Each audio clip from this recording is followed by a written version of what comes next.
Okay. Sorry. We're ready, Jennifer? It's still not 6:30 yet. Okay. We have one Ms. more Lara? minute. Okay, we're gonna start at 1 minute, Ms. Lara. Mr. Salinas, do I just say that we're going to start today's workshop, right? Yeah, you wanna call the workshop to order? Okay. Dr. Umar, how are you, sir? And then we go in after it right away, right? After ma'am. the announcement. Okay, we're live.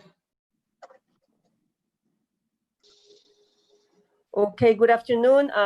We're here this afternoon, the second day of July of 2020, starting this workshop.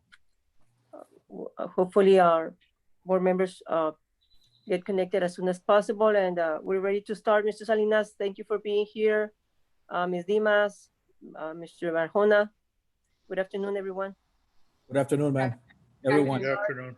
Good Good afternoon. afternoon. Ms. Jennifer, do we have any public comments? That's what I'm looking at right now, sir, and I do not see any. Let me just check one more file real quick. The workshop. No, sir. We don't get public comments. Okay. Just for clarification, this is a workshop, correct?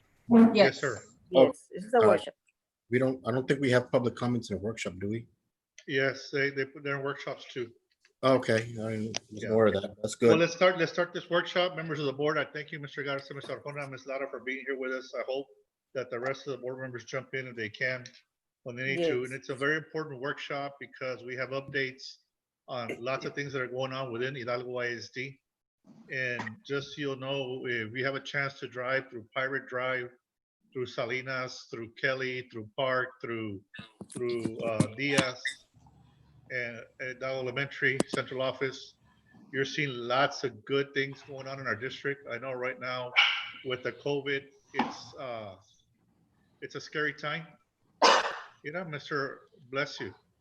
Kevin O'Hanlon, the legend, is on board with us. Hello, Mr. Wow. O'Hanlon. What an honor. How you doing, sir? Doing well. Thank you for joining us, sir. Thank you, Kevin, for joining us today. We have our update on COVID-19, and the first person going to do the update, and any of my executive cabinet members can jump in on any of these topics if you want to share anything. But Jennifer Garza will talk a little bit about COVID-19. Ms. Jennifer? Yes. Yes, good evening, Madam President, Mr. Salinas, School Board, and Community. Tonight, I am presenting on the first two items on the workshop agenda, which will be an update on COVID-19 and on the Hidalgo County Judge orders. And I'm going to begin with a number of positive cases reported and also COVID-related deaths in the past 5 days. Yesterday, July the 1st, they had 270 cases reported with 3 deaths. Of those 270 cases, 7 came from the city of Hidalgo. On June 30th, they had 440 people test positive, and they had 11 deaths. June 29th and the 28th, which was over the weekend, they had 402, and on June 29th, they had 248 people test positive along with 3 deaths. 0 cases were reported from the city of Hidalgo on June 30th and on the 29th. The Hidalgo County Department has launched they have launched a dashboard on their website, and it's really helpful because it gives us an idea of what's going on across the country. And as you can see, a total confirmed cases have been 4,252 cases, and there's been a total of 49 deaths. Also, if we scroll down a little bit, they do list them by city. And in the city of Hidalgo, there's been a total confirmed cases of 108. So that's a little bit of what's going on as far as COVID and the numbers that have been reported. Also, with the judge's orders, I'd like to also mention a little bit of what's going on with the governor. Let me see here. Today, well, the Hidalgo County has implemented the following for the orders. The order requires all county residents to limit gatherings to no more than 10 people. Also, a new curfew has been set from 10 p.m. to 6 a.m. for anyone under the ages of 17 and under, and 11 p.m. to 5 a.m. for anybody 18 and above. And this order will remain effective until modified. And they want us to do our part to stop the spread. Also, I wanted to highlight something that Governor Abbott's executive order listed, which is outdoor gatherings of 100 or more people must be approved by local governments with certain exceptions. And as mentioned earlier, the governor has issued this order today. Facial coverings are being required in all public spaces. So in addition to the orders, I know that today also Hidalgo County did launch on their Facebook and they did post on their Facebook new requirements for COVID testing sites. It says here, as COVID-19 testing increases across Hidalgo County, new requirements are being implemented to ensure residents receive their results in a timely manner. So beginning Monday, all testing sites will be testing people 65 and over between 9 a.m. and 11 a.m. Anybody that's not in that age will be, the general public will begin at 11 a.m. and they'll be doing the tests until supplies run out. So these are the testing sites that are located on the order, and it says here that on July 10th and July 11th there will be in Edinburgh, and also in Bar. So this order can be found in Hidalgo County. So that's my report, sir. I'd also like to add that the state did encourage us to put out a little social media post about 4th of July. So this has been on our website and on our social media pages. And it says, this Independence Day, celebrate at home. Keep your family safe this 4th of July. Avoid groups larger than 10. Stay home if you can. Wash your hands, wear a mask, and stay 6 feet apart. Do your part. So that's what the district is doing to make sure people stay at home and stay safe this Independence Day as well. I know yesterday there was 270 positive cases in Hidalgo County. And I did talk to the county judge last night, and he says that starting on Monday, we're going to start testing 5,000 people a day minimum. Right. So imagine that's 25,000 a week. If only 10% are positive, that's 2,500 positives a week. If 10% are positive, that's 5,000 positives a week. You know, I know that our PR department is doing a good job with Ms. Jennifer Garza and her team as far as putting out the notices out there. I just hope that the people pay attention in our Hidalgo County, because it's getting, we don't want to lose more control than it is already. Thank you, Ms. Jennifer. Next, we have our food service update program with Mr. Albert Guerra. Mr. Salinas, Yes, sir, Mr. Garza. before we go to the next item, and I'm sorry, Granjenos in mourning right now. We lost one of our dear residents, Mr. Gilberto Magayan. You know, he's one of our town elders at the age of 90. He is the father of Miss Aidan Saldua Magayan, one of our employees at Salinas Elementary. And I wanted to express my condolences to her and her family in behalf of our school district and the community of Granjeno. We are all mourning today. He was a great man, a good man, you know, raised a good family, and God blessed him with 90 years of life, and he left many good memories. Many wonderful friends and relatives are gonna mourn for him, and I just wanted to express our condolences to Miss Ansaldua and the Magayan family in behalf of our school district.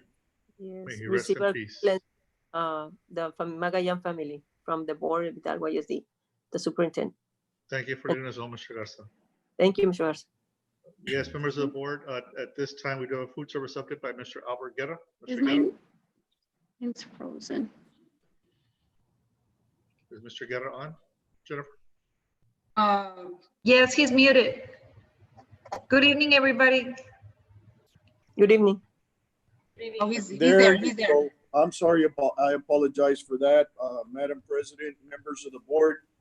Mr. Yes, sir. Salinas, yes, our food service program has been distributing 28,000 meals on average per week at Hidalgo ISD. We put together a system there with the traffic flow that has been working very efficiently.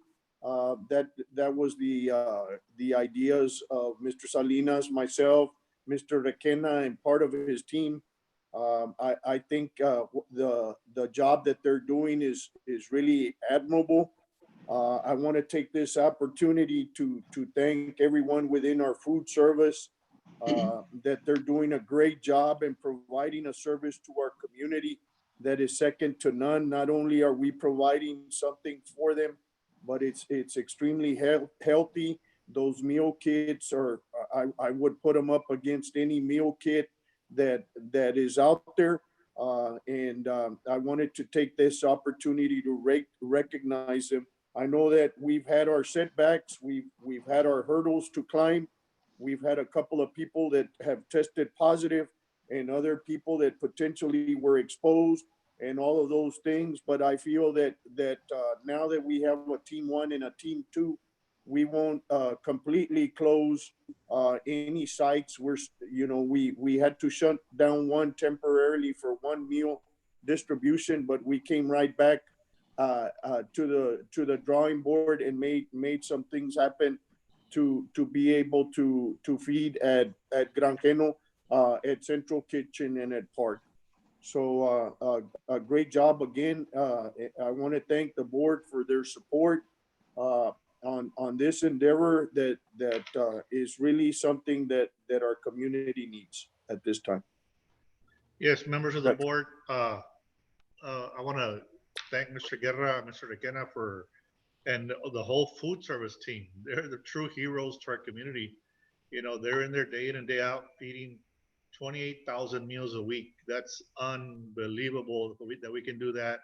We would do more, but we don't have the refrigerator space. So at 28,000, that's the max that we can do because we don't have refrigerators.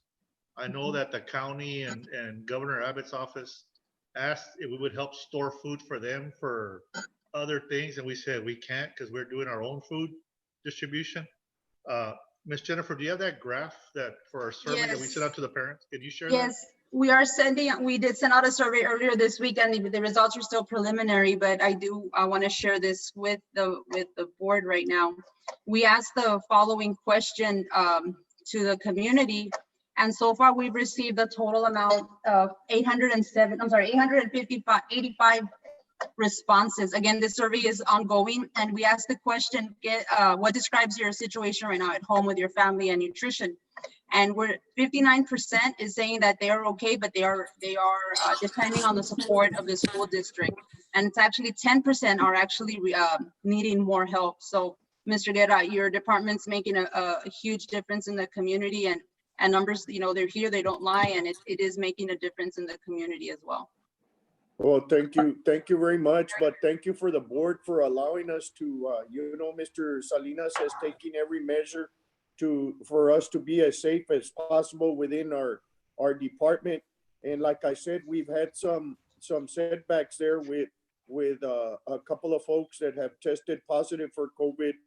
But it's also a tribute to our staff and everyone that's in our staff that they have maintained, the social distancing, and they're practicing wearing their mask, because it could be a situation where it could have been dire and we could have been completely shut down at this time. So I'm real proud of the efforts, and like Mr. Salinas says, they are our true heroes at Hidalgo ISD.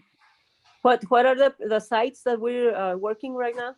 Right now we're working the site. Go ahead, Mr. Guerra. They're the same sites that we've gone from the outset. Once we went to curbside distribution, which is at Hidalgo Park, and we're seeing a lot of the folks from the far area. We're still feeding the community, ages 0 to 18. We'll provide them a meal.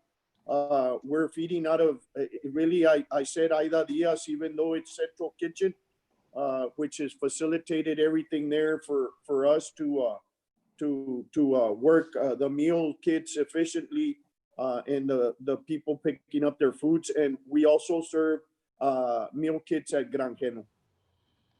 And tomorrow we're going to be serving Ms. Lara 10,000 meals tomorrow, Friday. So, yeah, for the weekend, right? Yes, ma'am. Yeah, to feed the kids. That's a lot of food. And I know when we got the first possible case of COVID with our food service, we already had the plan in place of Team 1 and Team 2. But the bad thing that happened that week is one member went to both teams that week, and I told Requena, we can't do that. You keep your teams together but separated. That way, if one team member from one side gets it, we can stay open on the other side.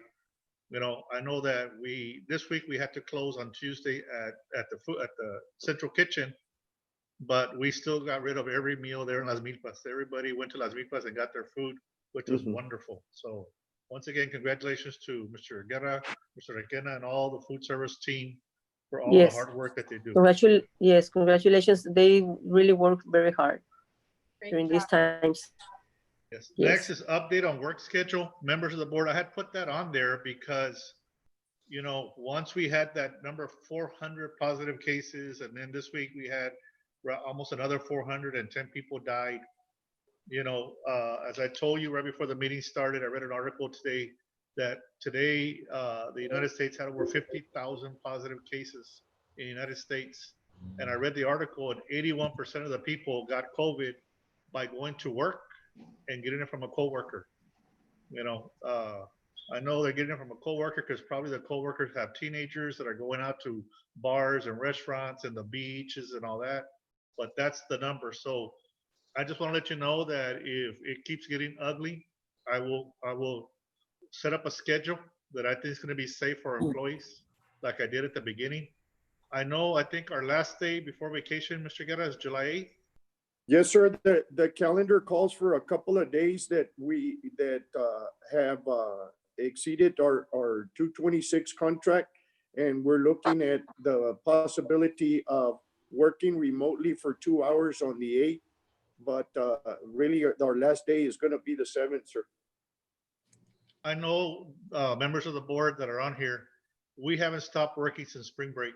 We didn't even take a spring break. When COVID hit spring break, none of us have taken a day off. I mean, we've been at it many hours, 15, 16, 18, 19 hours a day, some of us, because, you know, we love our jobs. We love serving the kids. We love serving the community, our staff members, our employees. And so that's our last day. We will shut down for 2 weeks, for about 10 days, and then we'll come back. Mr. Salinas, I'm sorry. I'm glad we're giving them a bit of a break, because it seems like there's been double the workload for everybody. Triple, not double, triple. And many people have the misconception that, oh, these people are at home and relaxing. On the contrary, you know, the work seems to be tripling, as you said. You know, there's a lot of productivity because we get to see it. You know, the board gets to see it, and it's greatly appreciated, you know, from all of you. You know, I know how much effort goes into putting out a product. When you're working from home, you're limited with the things around you. You're used to a certain level of doing things, and it's not possible. And somehow all of you, the teachers, everybody, managed to pull it together and just do an amazing job. The ones that are going to work with Mr. Guerra is possibly food service, maybe rotate them, because I kind of don't want to close our food service distribution. By the results of the survey, our community needs it. So maybe 1 week, a group can take a week off, then the other week take a week off, and then the other week comes back, takes another week off. Right. I haven't talked to Mr. Guerra about that. He's hearing it for the first time, but I can tell you, Yes, I am hearing that for the first time. Yeah. Okay, so one of the things that is stressed out there to help, you know, people combat, COVID-19 is nutrition at home. Plenty of vitamin C, you know, vegetables, eating well, and you know, a lot of our kids, this is a good source for them to get those nutrients. So definitely, let's keep it going as long as we can, and of course, you know, keeping the safety of our employees in mind. But right. I think so far you've done an excellent job of doing that, you know, and I applaud you for it. So I'm sorry, the last day would be of work, say the 7th, and you would start on the 8th. Your vacations, right? We need to. We're saying we're gonna go on vacation, but we're not. I mean, we're gonna. No, I know what it's. I'm gonna turn off my phone from the board for those 10 days. No, but it's gonna be from the 8th. We have to ways the, of let's tracking say, you down, sir. Mr. Guerra, what's the days from what to what? Well, the way I have it tracked right now, and if Nancy's listening, she can, I guess, confirm and verify this as well. There is 2 days which is July the 4th, and one is the 30th of June, that need to be incorporated into our 226 to be able, so it carries us over the allowable days for the 226. So if we're working 410 schedules, we will work, I believe, Monday and Tuesday. And on the 8th, which is that Wednesday, we should be able to work remotely for a couple of hours. And that should conclude the contract for 1920. When do we come back, on Mr. Guerra? 226. Or Sandra? When? The 26th. 20, we come back on the 26th of July. Okay. and I really want to appreciate every one of you, Mr. Salinas, all your team. They're really, you have done a phenomenal job, sir. Since, I mean, all year long, but I mean, since all this has been coming with the COVID, and like you mentioned a little while ago, since spring break, that you really didn't have any break. But it's been a lot of work. We have to be reinventing ourselves in so many things that it seems like, really, even though we don't have the students at the schools, but the work has been tripled, that Mr. Salinas said. So congratulations to all of you, and thank you very much from the bottom of our hearts as the board, as board members. We appreciate you, and take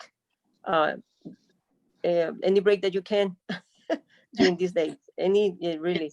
Oh, we will, be Miss. safe, and We will. yes. I know they need a break from me too, Miss. And And they they'll all have giggle it. and smile, but They'll I have tell it. you, yeah, they will have it. I'm very blessed, Ms. Lara. I did see Mr. Trejo on the screen here. He's I know he's hearing because I saw his name, but I'm very blessed, Ms. Lara, that we have a good board, and I have a great team that puro trabajadores. They all work hard. There's You no know, slackers. you know. Everybody gives me their I A know. game every day, and Yes, sir. and all of them know, okay, I'm everywhere, every day, all the time. And Ms. Dimas will step out for a second, and then she sees me and she's like, uh-oh, I see him over there.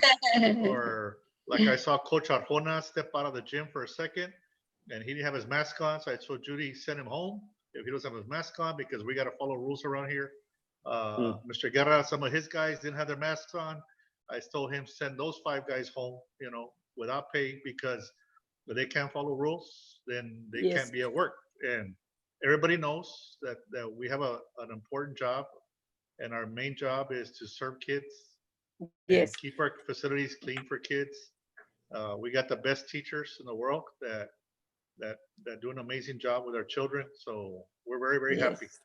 And yes, and if it wouldn't be for you and all your staff, we wouldn't have gotten where we have to, and we're very proud of you all, and thank you. And we expect great things to come for the new school year. So hopefully we're gonna be praying and waiting that everyone is safe and everyone comes back with the same willing of getting things done the way they know how to do it. And well, thank you from the bottom Yes, of our we hearts. will. Thank you to all of you. Okay, next we have Nancy. She's gonna do a little budget update. I know we did one the last meeting. She's doing one this time. After Nancy finishes, I'm gonna tell the board exactly what we can do. And that's all we can do. So please, don't ask me, go back, do this, do that. It's not gonna happen because we just can't do it. But we're trying our best. So Miss Nancy? Madam President, members of the board, Mr. Salinas, community, and staff, I'm going to be sharing my screen here with you. The host, can you give me access to allow for me to share my screen? There you go. Thank you.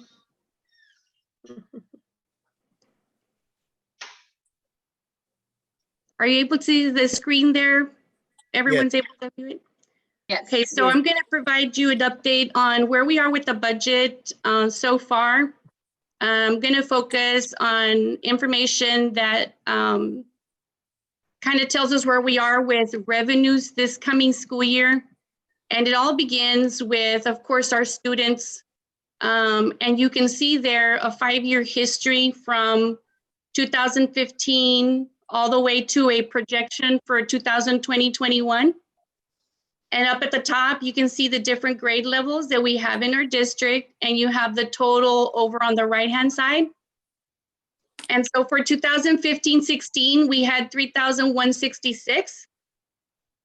These are actual students enrolled in our district.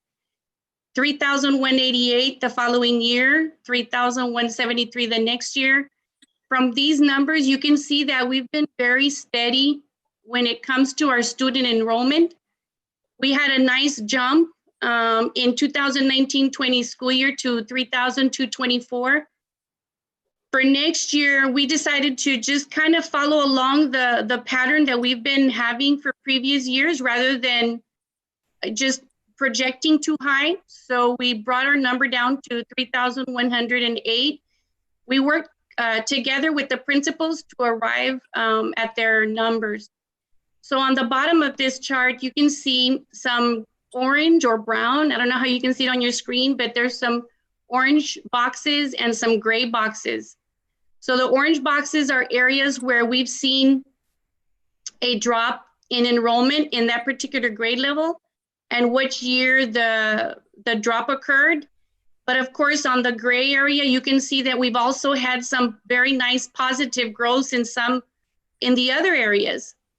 What this chart kind of shows is that collectively over the last 5 years, the change in our enrollment has been very steady. We've actually have grown 0.20%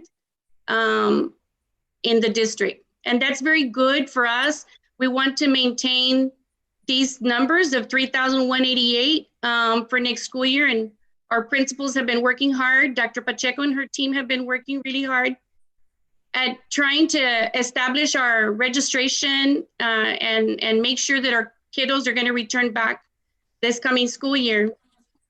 Nancy, on this one, let me just let the board know, today we met with the commissioner again. We meet with him Tuesdays and Thursdays, and in a little bit, the next item, we'll talk a little bit more about the models that he's going to do. But like today, one of my friends calling from Westaco, he says, hey, my 3-year-old, I want him to be in school, but I don't want him to go to school. And Westaco doesn't have anything for 3-year-olds. I said, well, you know what? Hidalgo does. Mm-hmm. So he's going to bring his son to Hidalgo. We're going to register him on Monday as a 3-year-old. And so if you know anybody out there, members of the board, any families, San Antonio, Austin, Dallas, Houston, they can all enroll into Hidalgo ISD now because of the remote models that we're going to have in place. So, any family member that wants, or I think Jennifer will have to market our alumni too, letting them know, hey, if you want your kids to come to Hidalgo, they can do it synchronous with our synchronous or asynchronous model. Do we have dates right now for pre-registration? Well, we're gonna do that in a little bit. Let me let Nancy. Okay. Sorry. Okay, so the next few slides are going to show you what's the activity and where our kiddos are going and where are they coming to Hidalgo from. Now, this is what happened between 2018-19 and 19-20. We're able to gather this information from the Region 1 Service Center. They provide this as part of their budgeting tools. And what I did is I ranked them by totals. And this particular chart is the students that have left Hidalgo and have gone to another district by grade level. And over on the right-hand side, you can see the different school districts, which the highest, of course, being Far San Juan Alamo. 68 students went to that district. Valley View 43, McAllen 20. Idea Public Schools, we had 18. This is the first time I see this district with a high number compared to the others. Edinburgh 17, Donna, and so forth. So a total of 215 students left between 2018 and 2019. And on the next chart, you can actually see it charted out. The students that have left Hidalgo in this last school year. Now, how many students have enrolled in our district from other districts that were considered new to Hidalgo? We had 41 students come in from Far San Juan Alamo. So if we lost, let me look at this number. If we lost 68 students to PSJA, we also gained 41 students from PSJA. So the net effect of those two is about 40 kiddos. Valley View, we gained 37 from them, 15 from McAllen, 13 from Edinburgh, and 13 from Idea Public Schools. So these are basically the top 4 or 5 districts where we saw the highest activity from 18 to 19. And this is the chart that kind of reflects that. On the students that we, excuse me, that we lost, like from far, have we reached out to the parents to do like an exit interview with them as to see why they left? What were the factors? Right. That would be Dr. Pacheco and the principals reaching out to them. I know some of those, Mr. Garza, because I do require principals to reach out if we're missing a child that was there the previous year. A lot of those people relocated and moved to that area. Okay. I see. They moved out, you know, because I'm on top of the principals. Where is he? Call him, find him, go look at him. They go, sir, they moved to the PSJA. They're right across the street from their school or whatever. Right, yeah, But we do that, and Dr. Pacheco can chime in if she wants to. that's fine. Yes, absolutely. You're correct, Mr. Salinas. For the most part, I mean, the principals are like hawks. I tell them, you know, they have their talents on the kids, and they know if they're in here. But what we do, they do. We collect the data on the withdrawal forms, and we also reach out. I know that a lot of the principals will talk to the families, but unfortunately, for the bulk of the kids who leave us, they have no choice. They didn't move to Greg Drive or to right across. They moved like way into town, and so they're unable to attend. Those few who leave us for Idea, they eventually come back. Right. Okay.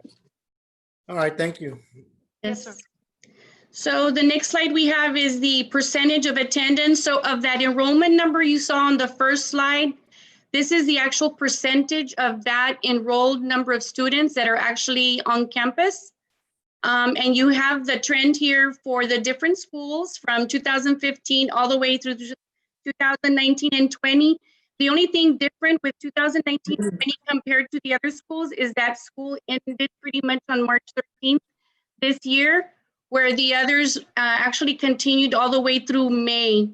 But the percentage of attendance is of all the kiddos that were enrolled at that time, what percentage of the students were at the school every single day. And at the bottom, you see the average of across the different years, and we're pretty much above 95.5%.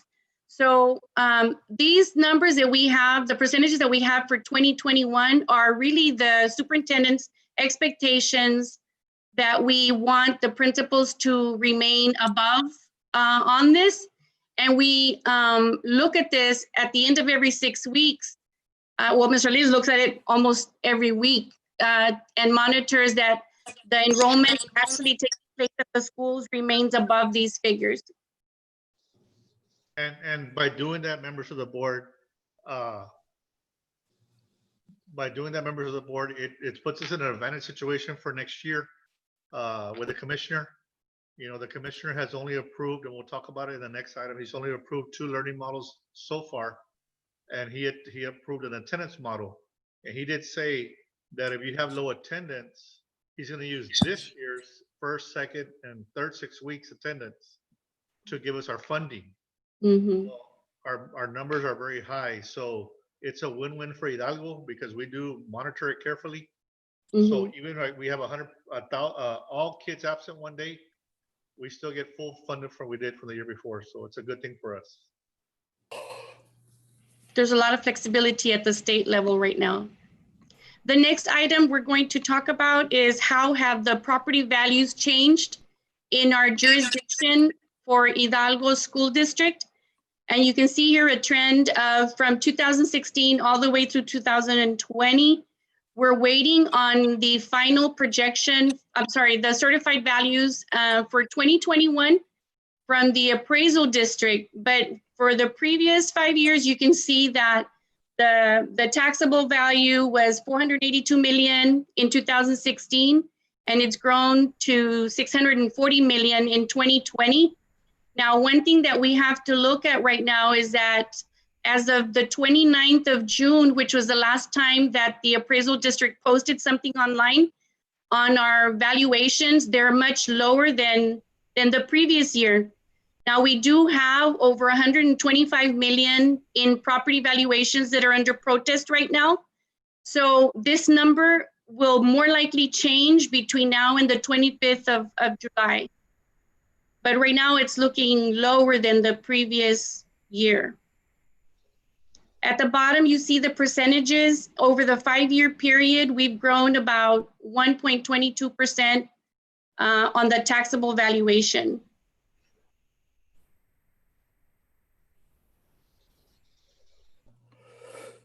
And this is the valuation that we apply the tax rate to when we calculate our tax collections for the year. And I provided a 5-year history of what have our tax rates been. From 2016 through 2019, the M&O tax rate remained steady at 1.17. The interest and sinking fund rate, we use that to pay our bond payments that we're required to pay annually. And we had a total tax rate back in 2016 of $1.53, dropped to $1.49, stayed steady for 2 years at $1.47. And this particular year in 2020 is when House Bill 3 came into effect, and their intention was to provide some tax relief to property owners. And so our tax rate dropped tremendously from 147 to 1.2963, with the M&O rate dropping to 1.0684. Now, the valuations that you saw on the previous slide, you can see that in 2016, they kind of, every 3 years, the appraisal district will go and revalue properties. And it's evident here in our chart that they revalued properties back in 2016 when we had a large % increase in our property valuations. And again, it happened in 2020. So when we're looking at projections for the future, we are looking at not being so high over the next 2 years. And then 3 years from now is when we're going to see another spike. So we can trust that the valuations will hopefully remain steady over the next 1 to 2 years. Now, the Tier 1 tax rate used to be $1 previously. And last year with the House Bill 3 and the legislature, they dropped this dollar down to 93 cents. This is where they provided the tax relief to the community. Well, it's dropping again to 0.9164.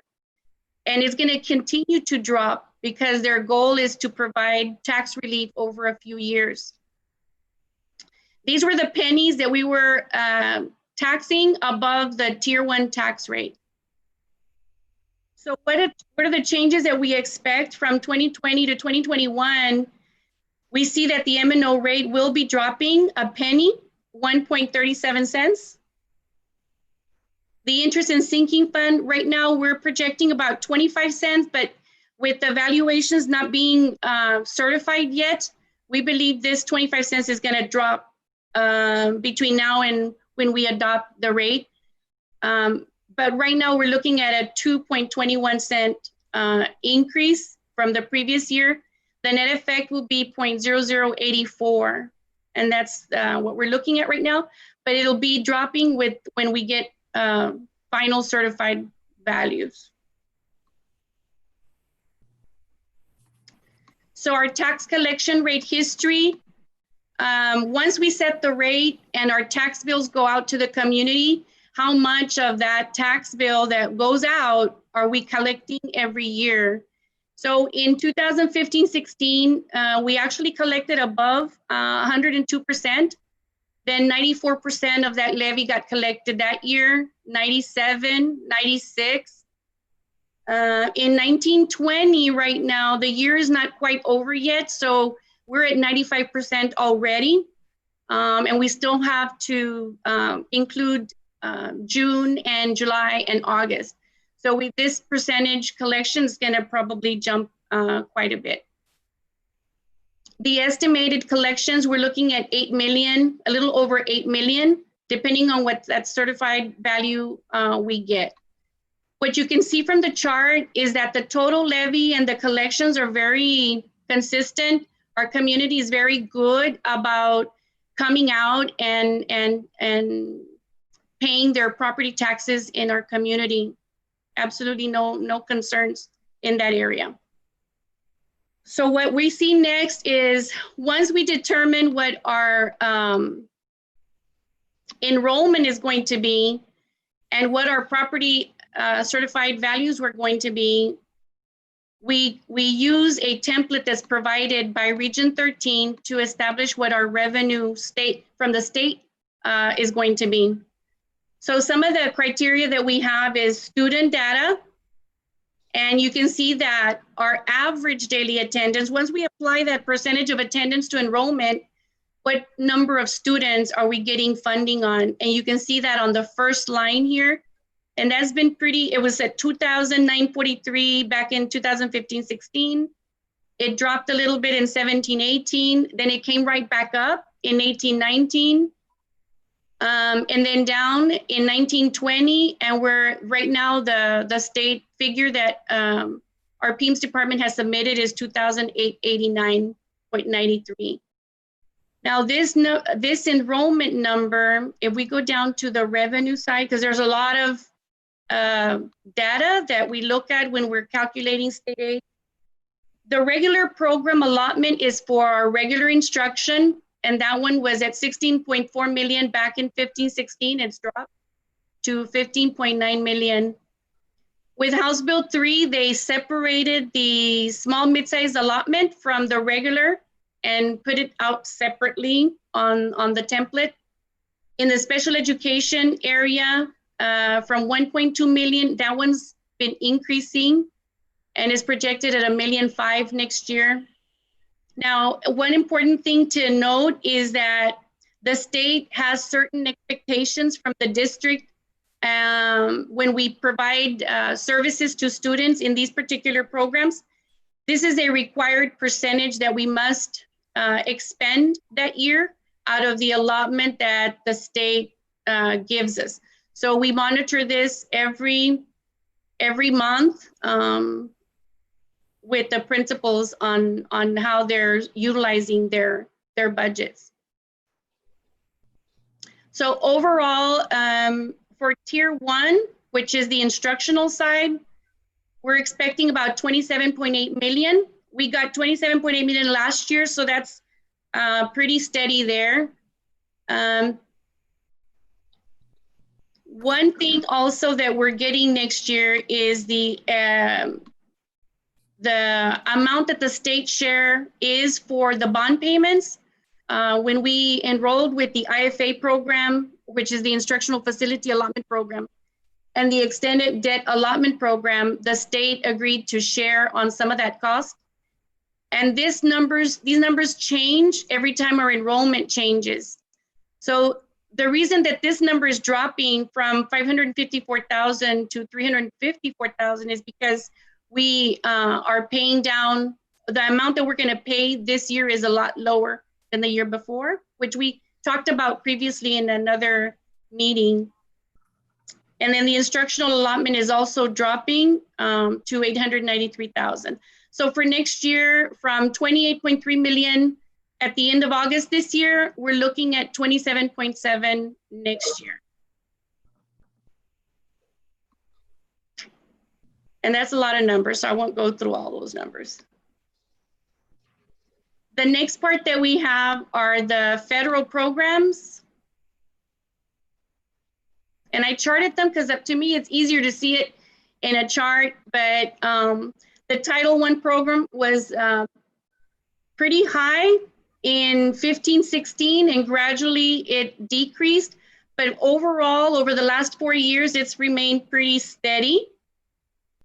The Title I Part C Migrant, what we're seeing is a big shift on this particular program where it was actually rising.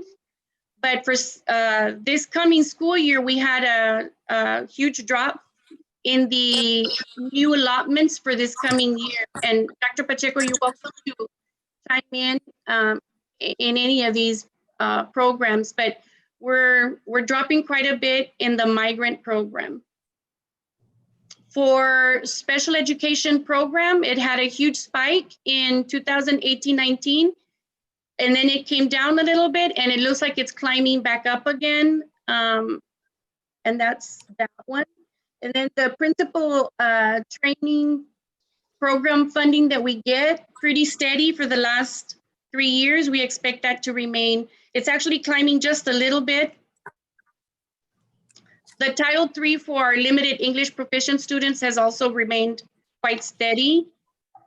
And then the IMA program is the Instructional Materials Allotment Fund. And this particular funding source is utilized to purchase textbooks and material that's needed to provide instruction to students. So that's what I have so far for the budget. Any questions from anyone?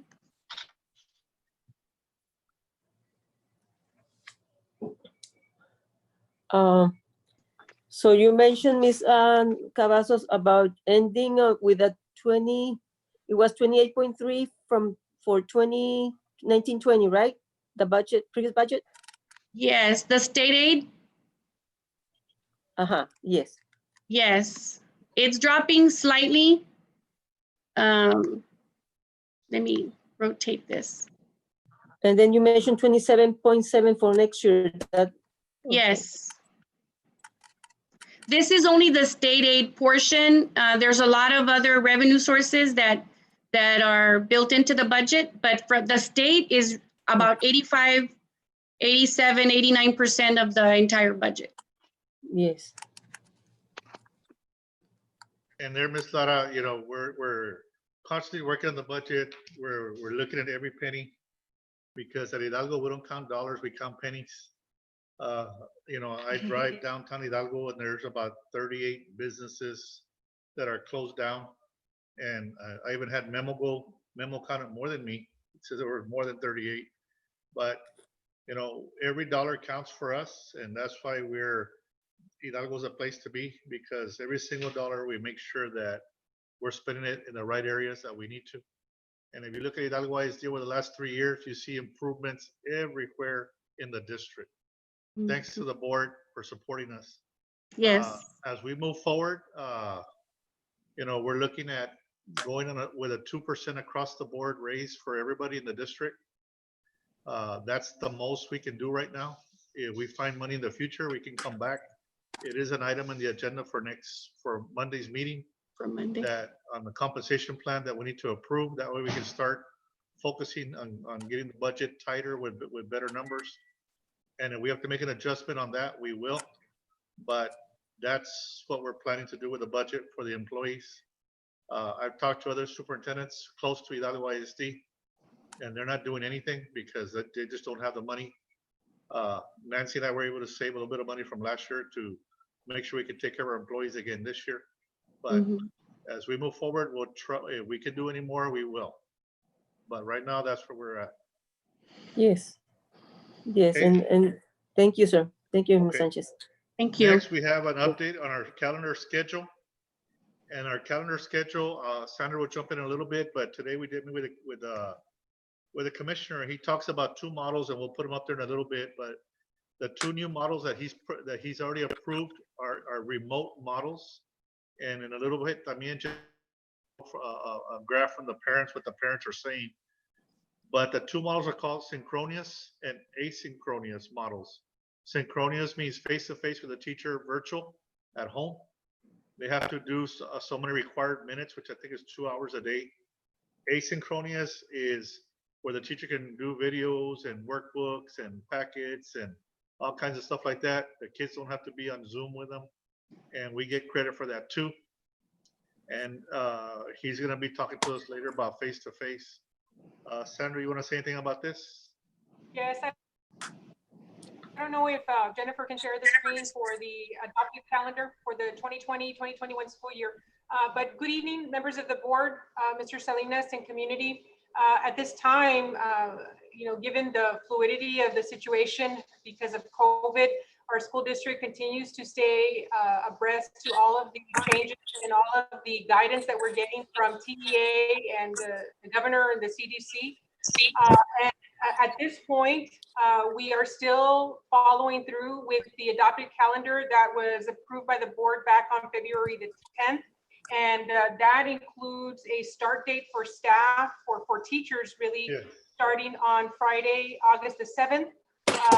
Their professional development would start on Monday, August the 10th and run through the 21st. We do have about 2 weeks of professional development there, of which we would ensure teachers at minimum of 3 days so that they could have time to prepare and plan for the lessons and prepare the synchronous and asynchronous instruction that Mr. Salinas just mentioned. Also, we would ensure within those 2 weeks that they would get training to support their knowledge base, their comfort level with supporting distance learning. I think Ms. Lara mentioned it in the beginning of the board meeting that we're sort of reinventing education across the country, and that is definitely the case in every school district, at least in Texas, if not, of course, the entire country. And so we're very fortunate to be able to have a calendar right now that does give us some time, give our teachers some time to prepare themselves, because whether the students are right in front of us or whether they're at home with remote instruction, the standards at Hidalgo ISD are very high. The expectations that Mr. Salinas has continue to be very ambitious expectations. Our an A-rated school district, of course, is the ambition and the goal for us, and we are working very hard to make sure that we continue that type of instruction. The students under this calendar would start on Monday, August the 24th. And I know that we are currently surveying the parents of students who do plan to have students enrolled at Hidalgo ISD as we speak. So we're very excited and very eager to see what the feedback is from our community. We definitely will use that as guidance. We're anticipating, if the numbers are consistent with what a lot of other school districts are reporting, that a lot of our parents will perhaps request distance learning. And so we're making sure that we are prepared for that with quality instruction. And on our next board meeting, I believe July the 6th, we'll be reporting on our summer school programs and show the board how we sort of used our summer school programs as sort of examples of what we would want to do or not do come the fall semester with remote instruction. And so we'll be reporting that on Monday. Also, to kind of highlight or elaborate on a little bit on what Mr. Salinas shared regarding synchronous instruction and asynchronous instruction. That's something, those are words that, are right now, being talked about all over the state because those are the two models basically that TEA has allowed school districts to follow. Synchronous instruction, meaning that it does involve student and teacher engagement that is live, whether that is the student and the teacher at a computer because the student is at home, or in some cases in a face-to-face setting. We will not get more direction and more information on any possible face-to-face training until probably a little bit closer to August. I know that in today's commissioner phone call, he did allude to having some more information probably late July, early August. And so we'll probably come back to the board in another board meeting to give you information on what the guidance is there. But again, synchronous instruction will be, we will be required to have student teacher engagement, actual lessons in live mode. Asynchronous instruction can include live student-teacher engagement, but it can also include pre-recorded lessons that a teacher would provide their students, self-paced, that a student would log in and go through the lessons sort of on their own pace and their own way. But the caveat to that would be that the teacher on our side, we would still have to be engaged in the students' self-paced model. We would have to ensure that they are logging in, that we are answering any of their questions, that we are helping and guiding the parents through these resources and through the instruction. What the commissioner was very clear about is that come the fall semester, the responsibility of the teaching is of the school district and is of the teacher. So we're taking that very seriously. I know back in the spring semester, our parents and our community really pull through. They were a big part of this, but now the commissioner is wanting us to take the approach of us leading it, us making teachers making sure that the students are progressing, they're showing academic progress, and that we are highly engaged on a daily basis. The plan does include the need to modify daily schedules. That's basically what Hidalgo ISD is looking at. I know some other school districts have modified their school calendars, but for us, we are concentrating. If we would have to change their calendar, then definitely that has to be a possibility that Mr. Salinas would guide us through. But for the most part, what we are concentrating on is adjusting our daily schedules so that we do meet the needs of our students, that we do meet the needs of our parents, our community, and that we are available to guide their students or the students through this process. What we're doing there, Ms. President and Mr. Yes. Board members, I did see Ray Martinez also on the workshop now. We're gonna extend our days. I don't have a time yet, but we're gonna extend our days for elementary and the secondaries. In other words, instead of starting at 8 o'clock, we might start at 7:30 or 7:20. And by doing that, it's gonna give us 29 extra days of school year. Because we know that if parents bring kids to school and somebody's positive, we're gonna have to close the school for those 5 days. The commissioner, that's what he told us. So we keep our funding because we have 29 extra days all school year. So we won't be losing any money. So instead of changing the calendar like other districts already did and having little breaks in between their calendar, we're just gonna adjust the time that the kids come to school. That way we can have those 29 or 30 days in the bank.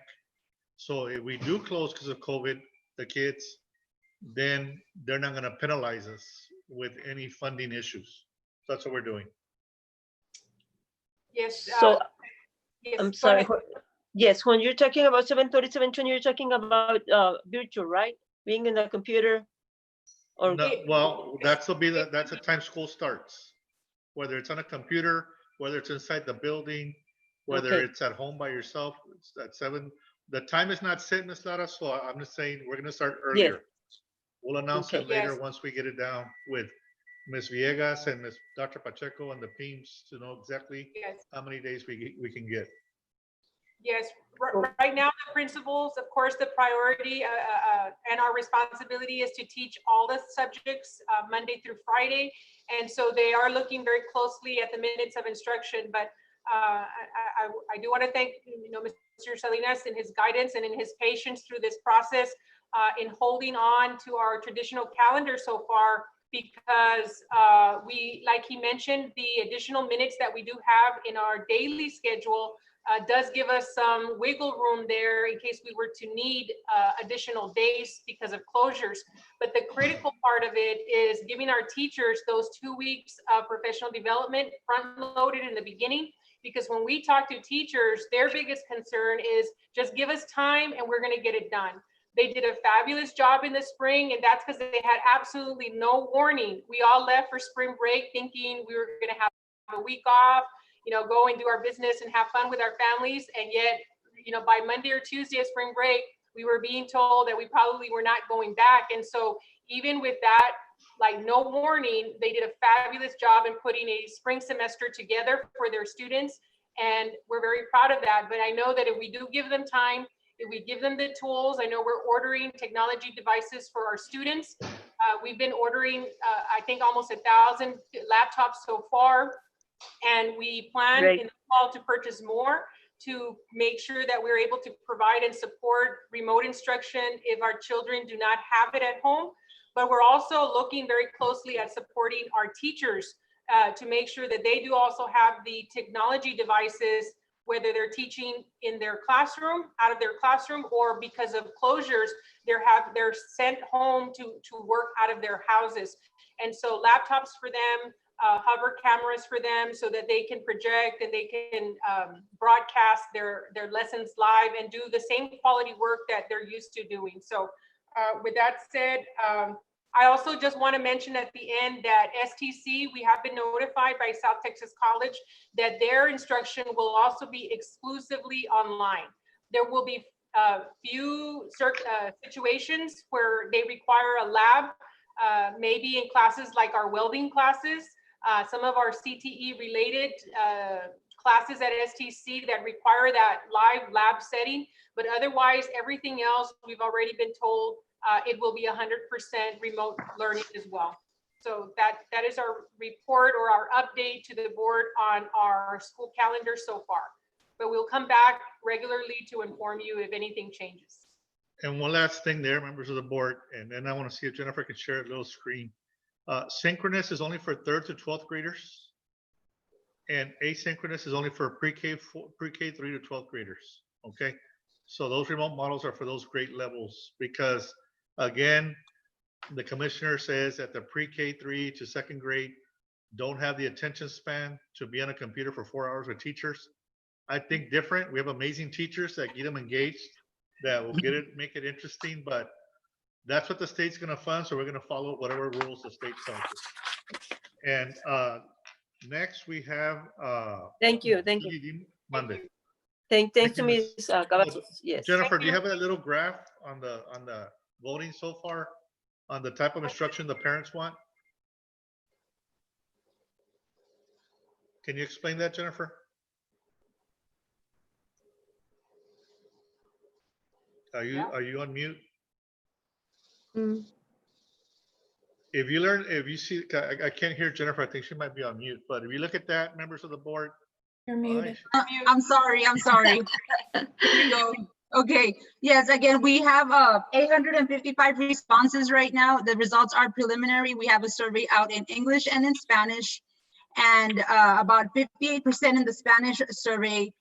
Let's see, the question is, with appropriate safety measures in place, what is your preference for how your child returns to school in the fall? And it's 63% answered that they want all distance learning. And in the survey, they said 58%. So it averages at around 61% of our parents right now want all distance learning. We do have a small amount that want all in-person learning, but the majority do want all distance learning, which would be online based.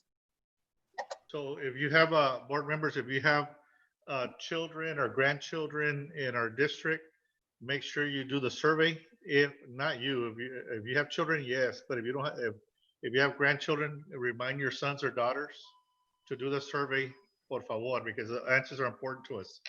Next, we have Ms. Judy Dimas, our high school principal. She's going to give you an update on the graduation plan that she's been thinking about. Ms. Dimas? Yes, sir. Thank you.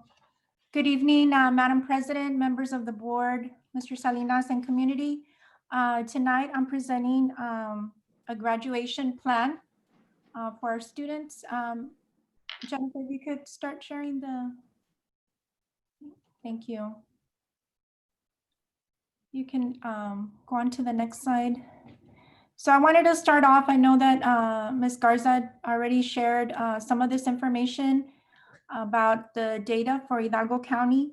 I did include here that we are at a level 1 status, and that's the most serious level that we have in the county. And so that's kind of next. I did update the numbers from go back to the other one. I did update the numbers from the other presentation that we did back in, I guess it was May. And you know, what caught my attention in updating this is that last time I presented this information, we were in the single digits. The numbers were at 9, 8. Now look at this, you know, triple digit numbers. And so, you know, things have changed a lot since then. And so with this data, everything that we've heard from the medical experts, the county judge and so forth, I'm recommending that we move to a virtual graduation with your approval. Of course, I'm recommending that the ceremony be broadcast via our YouTube channel, via, you know, our YouTube channel. It's Just so important. you know, Ms. Imas, the board doesn't vote on this. It's administration decision. Oh, okay, I'm Based on the sorry. safety, we're just informing the board and getting Yes. their thoughts on what they think, but this Yes. is all administration. Yes. Well, so that's my decision in leaning this way and my recommendation.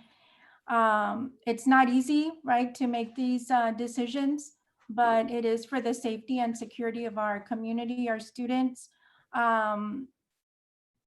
You know, next in this presentation, I do have the letter that that we sent to the judge and his response. Can you put that letter, Judy? Yes, it's this the first letter here. I don't know if you have a copy, but it's a letter that we wrote to Judge Cortez mentioning our ceremony, and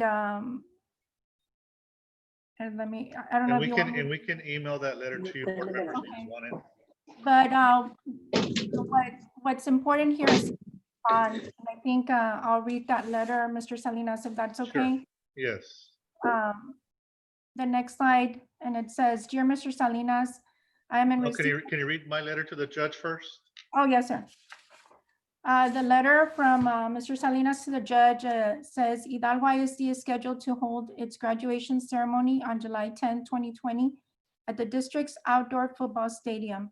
In light of the recent events regarding COVID-19 and the state and the county orders issued in response to the pandemic, it is understanding that all outdoor gatherings that are expected to be over 100 individuals must be approved by Hidalgo County. Please accept this letter as Hidalgo ISD formal request from the County of Hidalgo to hold this graduation ceremony on July 10th. The district has graduating seniors this year. We are expecting at least 2 guests per student, which equals 550 parents. With board members, myself, and all the staff is required that they be there. We anticipate another 50 people to be in attendance, so our total amount of people will be around 875. The ceremony is planned to be outdoors and stadium has enough capacity to where we can plan for social distancing. It cuts off here, I'm sorry, but as no graduation is the culmination of 12 years of hard work for our students and their families, and I would be remiss if I didn't try to get approval for them to have their special day.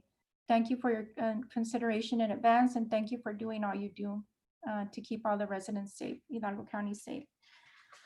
And so the response from Judge Richard Cortez says, I am in receipt, Mr. Salinas, I am in receipt of your email requesting guidance on your proposed graduation ceremony. Today, the county will report 10 deaths related to COVID-19 and over 400 people who tested positive with the virus. My orders regarding mass gatherings does not apply to you. You should seek guidance from the city of Hidalgo whether they may have any restrictions. I would highly recommend you consider not having this event because of the present situation we find ourselves. It is just too dangerous to hold any large gathering of people. Respectfully submitted, Richard Cortez, Hidalgo County Judge.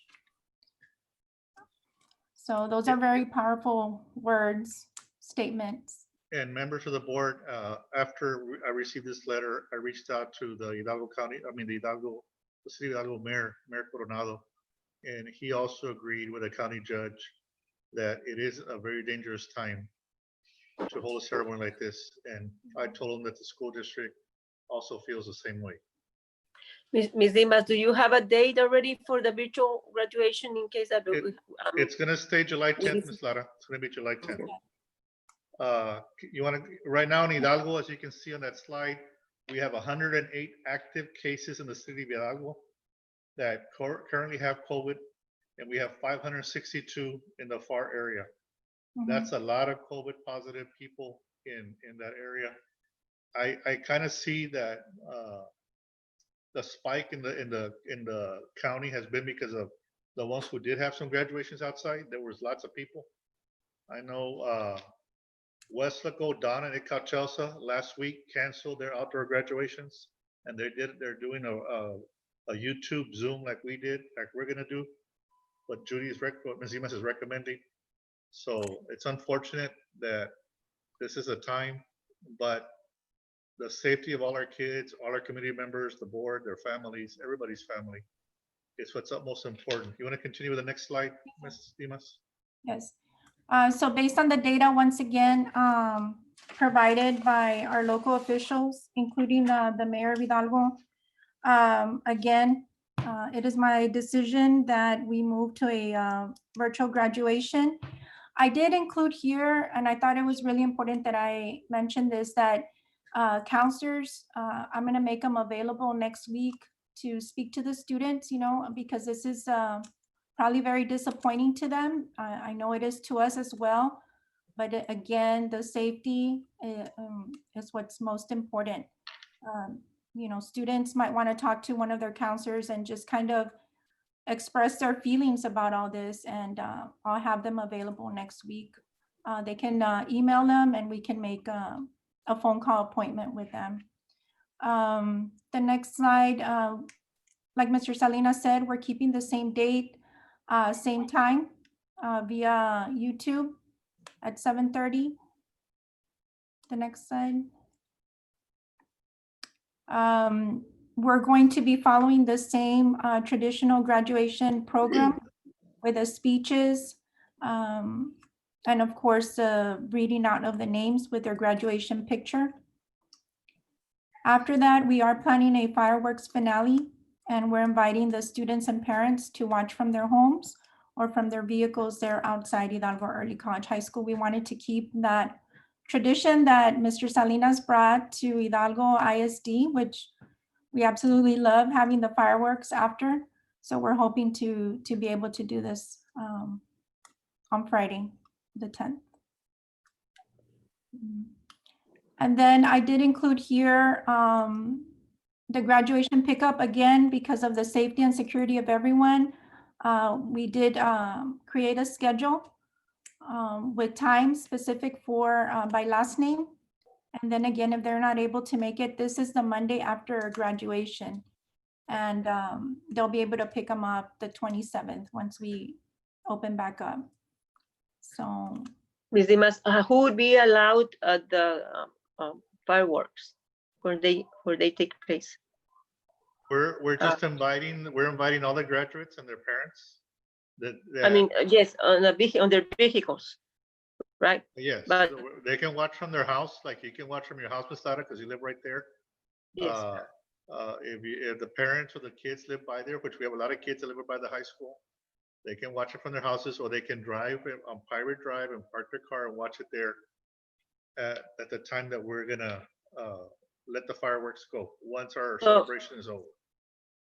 Like any staff member, board members, anybody can be there watching too? Yes, ma'am. Okay, yes to know. Anybody can watch it. Now, the police give you a ticket, that's something else, but anybody can go and watch the fireworks there for their graduation. As long as it's in the vehicles. Yes. Mr. Salinas, just one more thing, you know, in preparing this and thinking about this decision, I think about the students and how we, you know, we form close bonds. You know, I've been there with them since they were freshmen. And I was thinking, you know, I never liked telling them no. You know, in the events that we had in high school, they would ask me for, Miss, can we do this at the pep rally? And, you know, it breaks my heart to have to make this decision, but it's just for the best. And it really, it's tough. It's very tough. And I Yes, hope it they is. understand. I hope they understand that it's for the safety of their health and their families.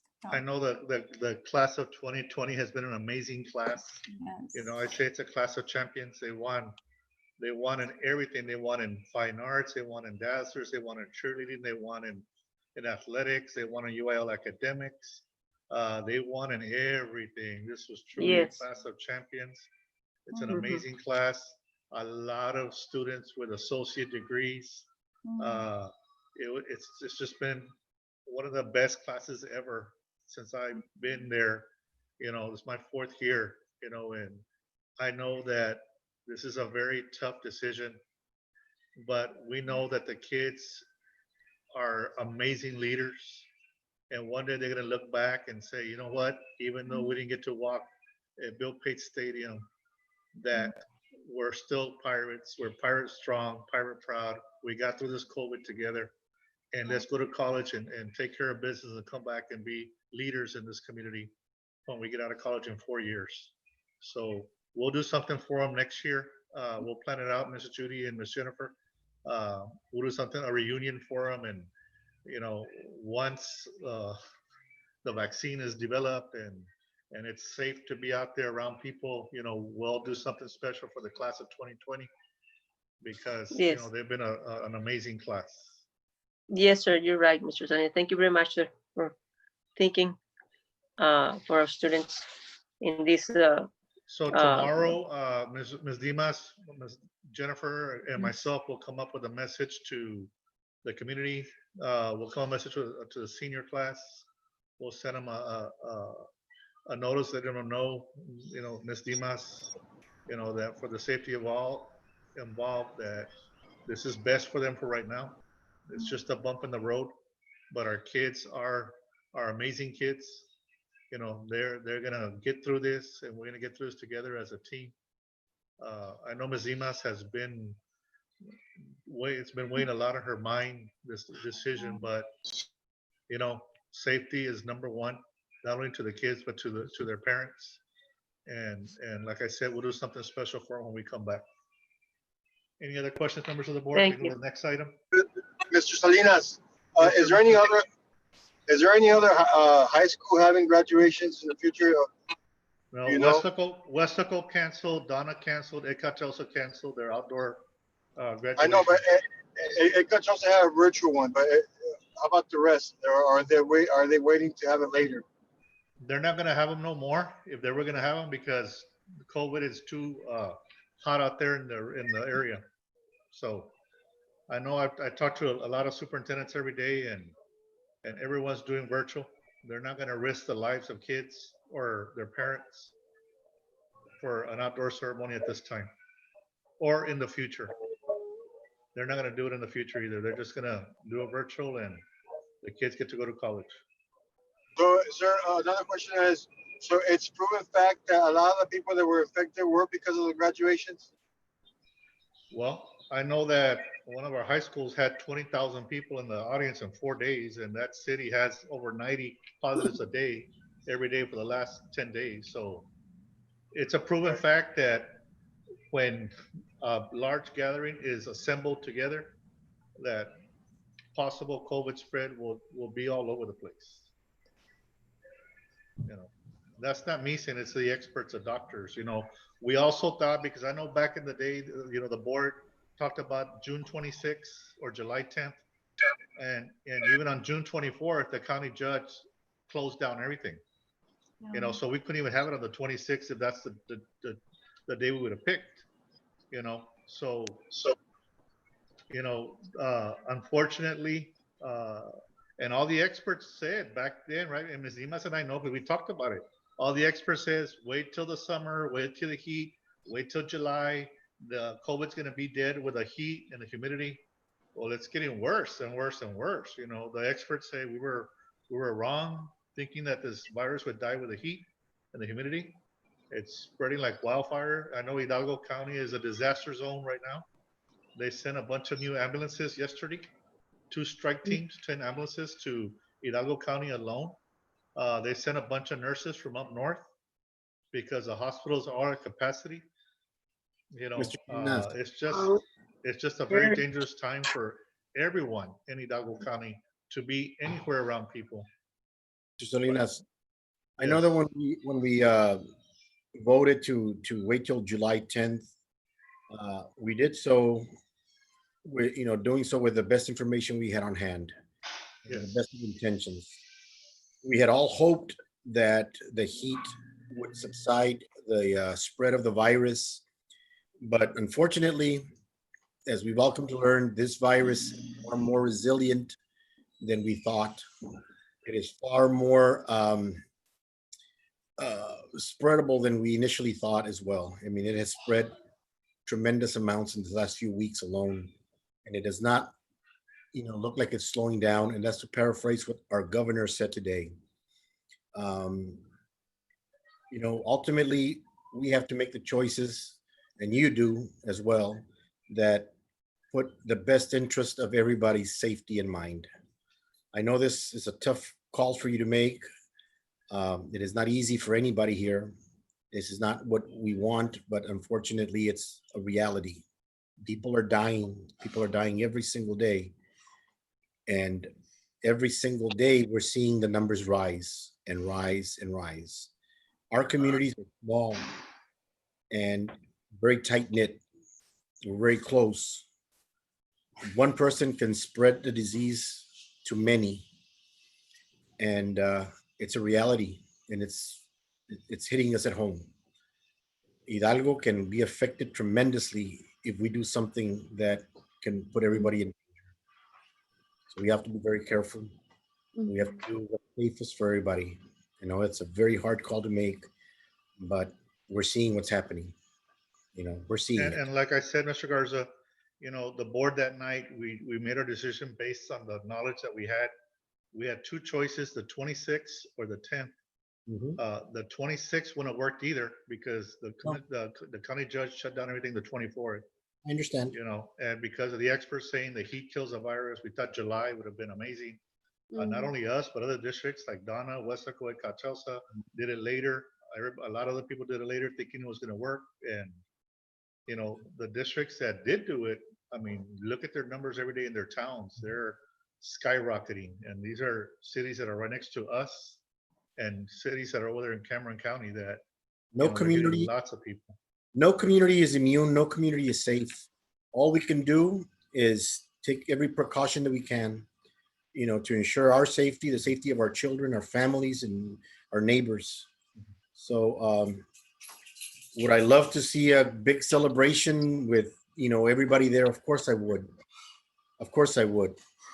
But we were all placed in these positions to do what's in the best interest of our district, not in our personal best interest, not what our wishes are, not what we would like, but what's in the best interest for Hidalgo ISD. So you do what you have to do, sir. You got our back. I know it's not easy, Mr. Garza. Like Judy says, I built a bond with these seniors. I went to all their events. I know, the sir. majority of the events, and I know all the kids. Like I said, it's a class of champions 2020. Beautiful kids, well mannered, well respected. They were raised great by their parents, and the good thing is they're all leaders. They're going to get through this themselves, and we'll do something special for them next year after it gets better. I think so. We certainly are not yet the class of 2020, ever. Yeah. The class of 2020 has gone through a really hard time this year. So, our district is not just going to ignore them. We will be there for them from this point on. We will do something. Yes. Okay? Yes, Mr. Salinas. See that happen, but like because we're going based on the information that was given to us at the time about the heat, so like that. So I think God has a plan for these kids. 2020, this is gonna help them to be better in their futures. I think, so I'd rather be a part of the groups that counsel something like this instead of we let it happen and grandparents start dying away because of something like this. So I just wish our community could understand that the concern that we have. I work personally with older folks, And if a young man gets COVID-19 and takes it home to his grandparent or even the parent, I wouldn't want to be part of that. So it hurts me that we're not going to have it, but reality is it could kill somebody. You take it home to your grandpa or grandma, and so, but God has a plan to come out bigger than before. They're gonna be known for this, the 2020 class, and they're gonna be better for it.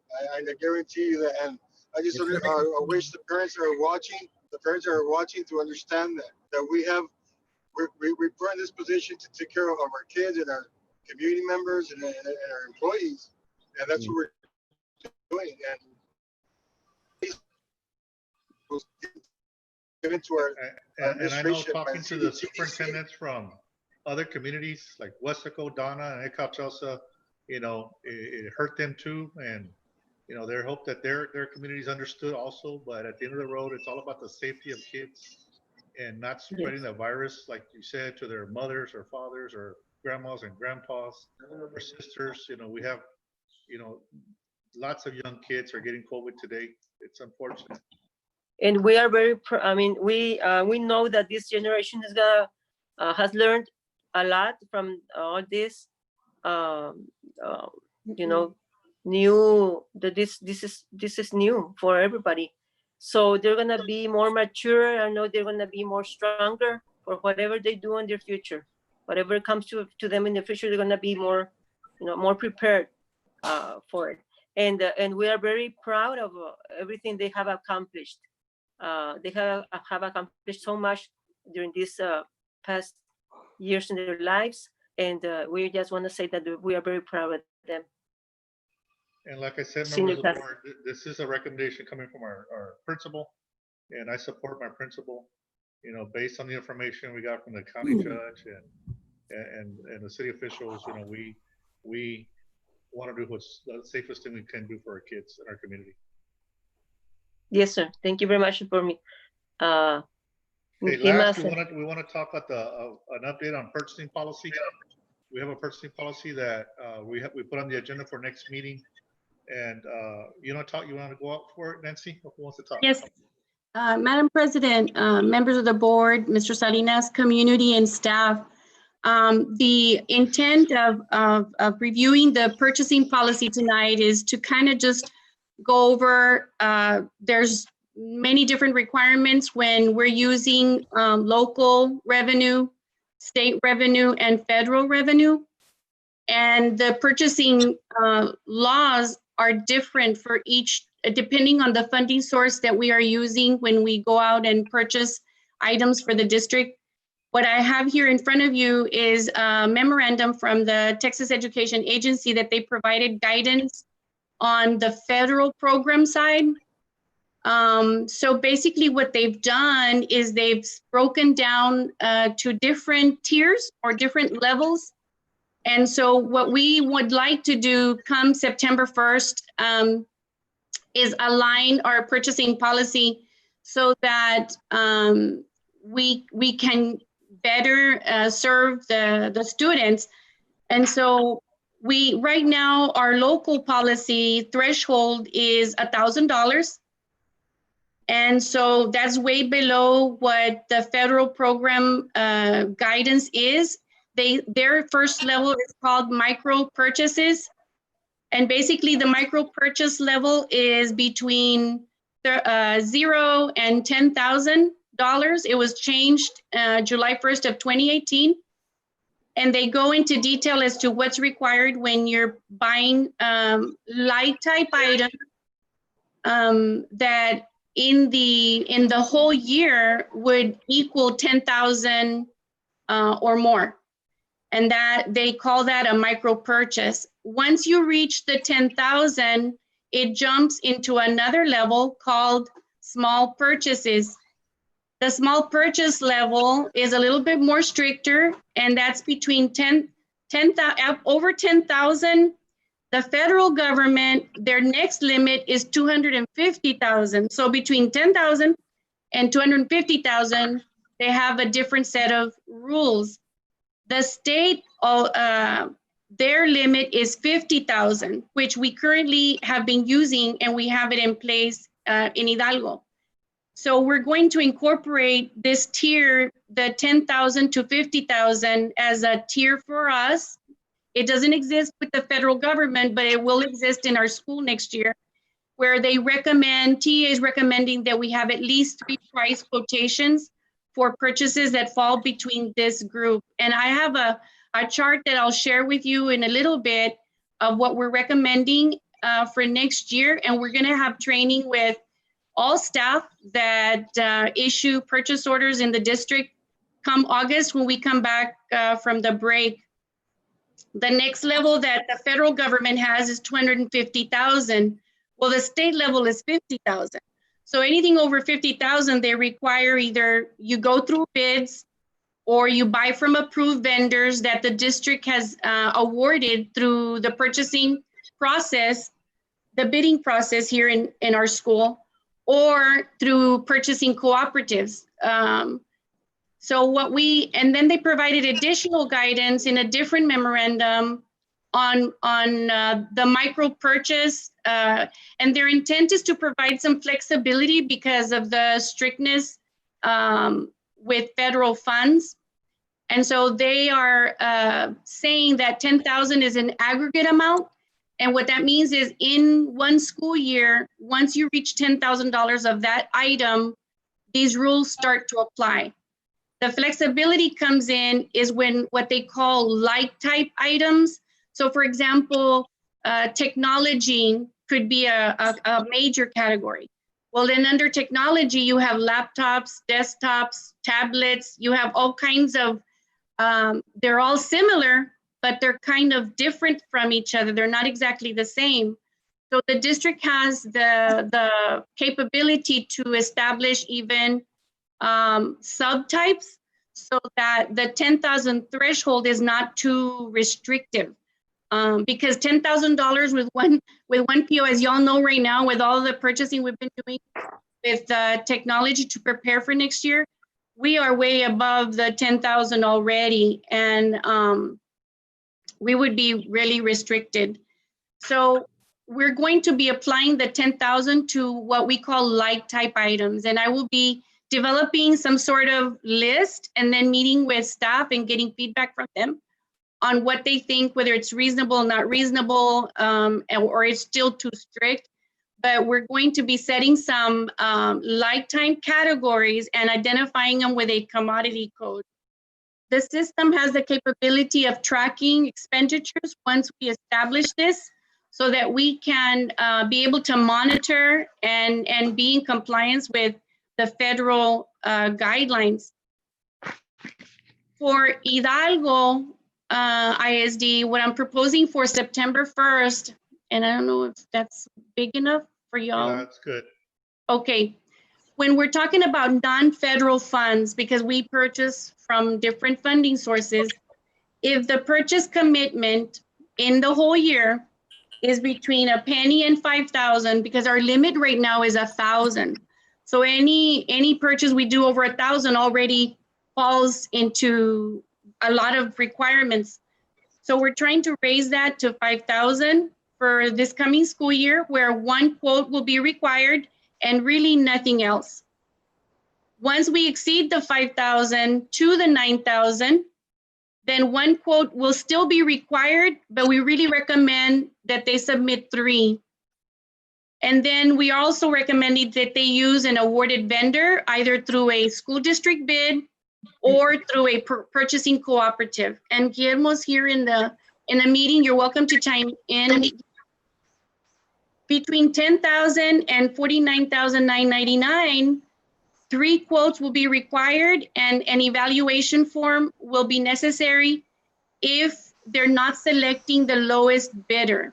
If they're selecting the lowest bidder from the 3 quotes, then we don't need the evaluation form. But it's only if for some reason the lowest bidder, either their service is real bad or whatever the case may be with that particular low bidder, we will have to document it, the reason why the low bidder was not selected. But again, we will be using awarded vendors or through purchasing cooperative organizations. And we do have that item for the August board meeting, where we will present to the board the different cooperatives that we would like to participate with next year. Isn't it the July board meeting, Nancy? Yes. Well, no, sir, we removed it because we needed to fill out a lot of forms. Okay. And I want all the contracts to be in the board packet for the board to look at, so. The policy has to be voted for first, right? The policy change. Pardon me? We have to vote to change that, right? The board has to vote on it. All right? Yes, anything over 50,000 is required for the board. No, but right now, to do that policy change, it has to be voted by the board to approve the change, right? Well, with board policy right now, the superintendent can make that decision. It's been delegated to the superintendent. But it's up to Mr. Salinas. My authority is anything under 50,000 we can purchase, but Yeah. I don't purchase anything unless we really do it and you guys know about it. The No. main Sir, thing but here, the main thing here, board members, we're looking at is the first one. You know, we want to make sure that we can get our stuff up to $5,000. We had with the COVID-19, we got to get our curriculum packages, online materials, and you know, when it's only at $1,000, we're slowing down the process that we need to get prepared for next year.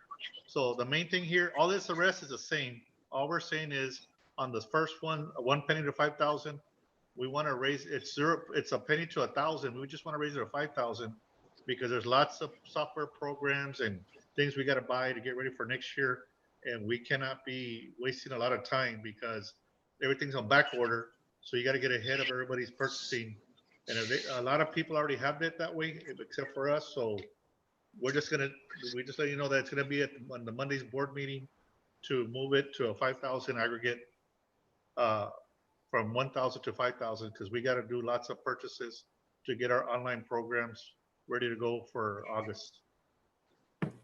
So. And then of course, I'm sorry, sir, go ahead. Let me ask a question. So anytime it reaches at 5,000 like items, you need to get 3 quotes? We jump to the next level. Anything over, because once you reach 5,000, you have to go to the next tier. And then the 1 quote will be required, but we recommend they do 3. Okay, so let's say that you have one particular vendor, you go 0 to 5,000, and then it goes over 5,000. You're getting 3 quotes, but however, he's providing good services, but never done business with the other 2 guys, and there may be a penny, a few dollars more than the others. How do we gauge it that this is a good quality? How do we gauge it's a good product versus the other ones? And that's where I have a little bit of a problem with is right. What's going to ensure that we're getting the best product for what we're actually paying for? I know it's, if you look at right here, Mr. Arjona, in the middle, the quote evaluation form. Yes. We will have to justify the reason why did we go with A versus B or C. I understand. Yes. There's got to be a cap per vendor. So anytime it goes to that particular, like let's say you're buying from a particular vendor and it goes up to 40,000, maybe once you reach to that, maybe you can no longer purchase from this vendor. Maybe you either need to go out for bids, so you want to continue with that vendor, right, or maybe go with somebody else. Right, and that's what we're saying. You know, after 5, we usually go 3 quotes all the time. Yes, that's where we are right now. Yeah. Well, a quote is not a bid, okay? And that's what I'm trying to say. Well, quotes are a method that's allowed with the purchasing rules. Yes. I understand that. But Yes. remember, a quote is not a bid. Right. It's a quote. Hey, bájale, because the other guy is coming a little bit cheaper, and that's what I have a little bit of an issue. True. I know we don't play the bájale game here. They give us a price, they give us the best one, but if you guys want bids, we put bids. It's not a big deal. We just want what's best for our tax dollars, you know. Correct. And basically, you know, like Mr. Arjona said, a quote is not a bid. I mean, I can go online and print out a price off a product, but that doesn't necessarily mean that that's the best price for the product. If you contact the vendor, they can say, yeah, I can go lower if they want to make the sale. So more work is required, but with more work comes a better product.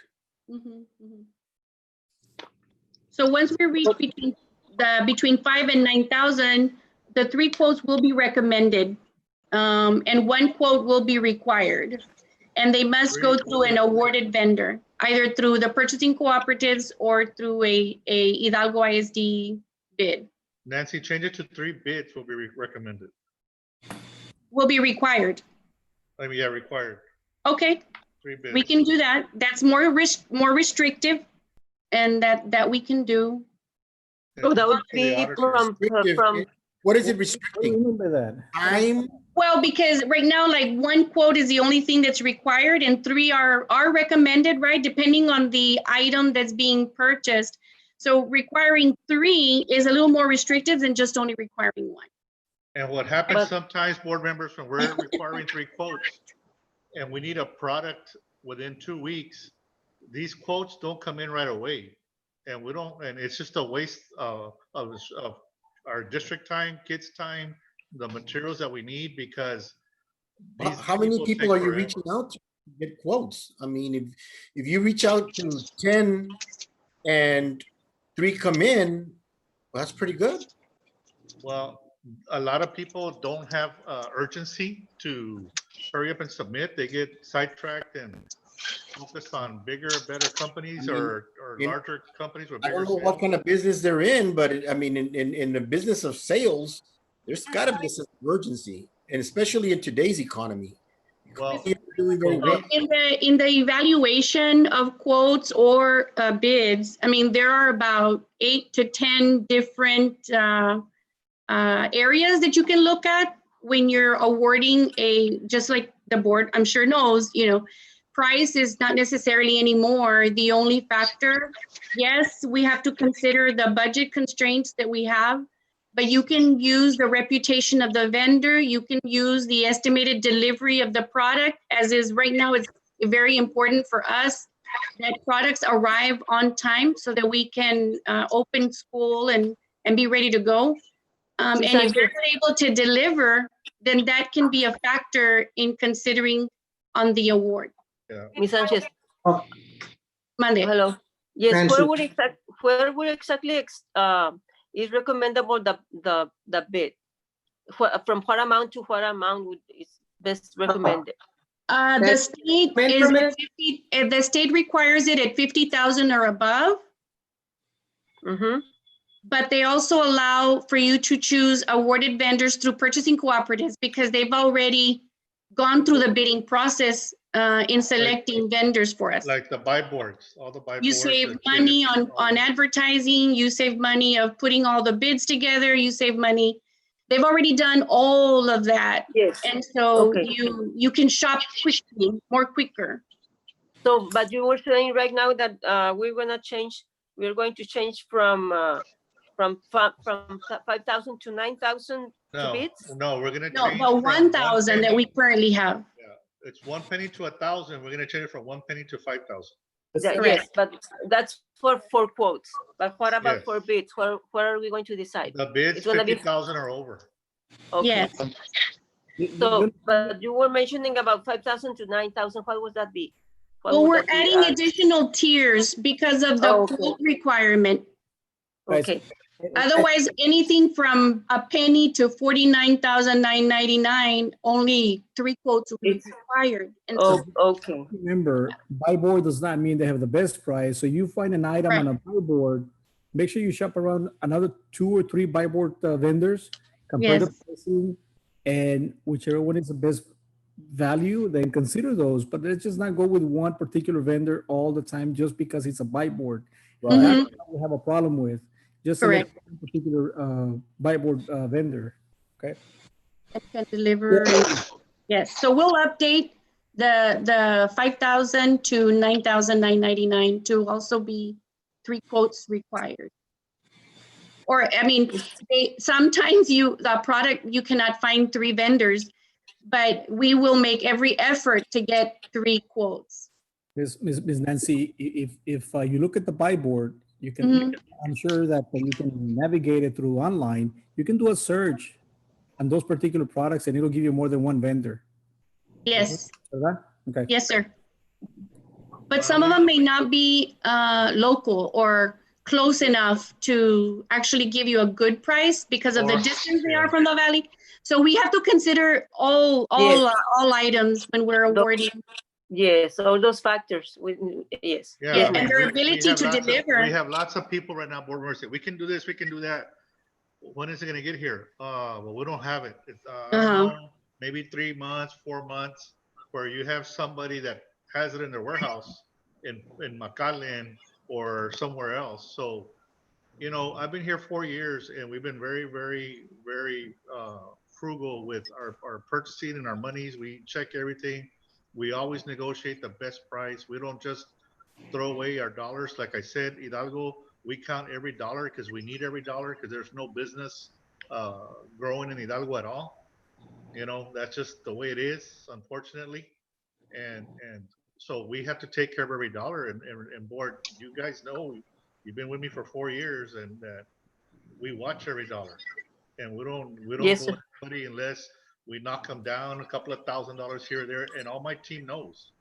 All my team knows there's always a final price, not a final price or the first price. We always knock everybody down. And I agree with you, Mr. Salinas.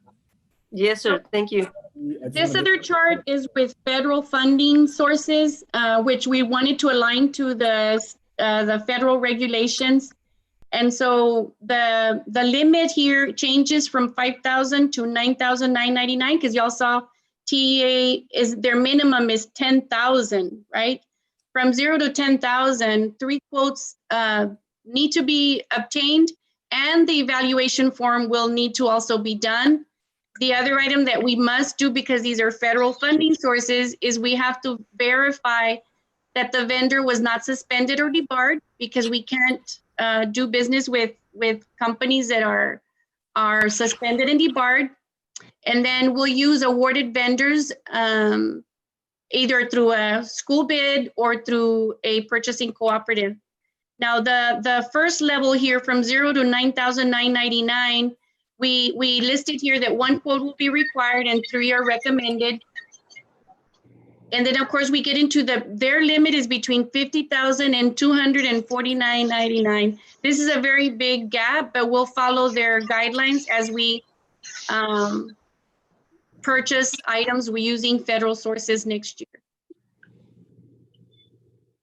And then purchases over 250,000. Well, we've never been I've been here 3 years and we've never had to make a purchase this large out of federal funds, but there are some districts that receive funding for construction projects.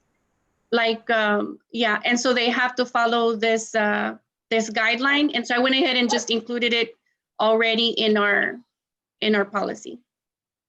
And that's what I have, sir. The other item we need to consider is the food service program.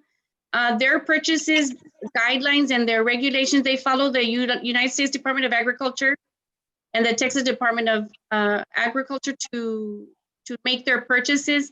Currently, they participate with the Region 1 Purchasing Cooperative for Child Nutrition, and that's been working well for them.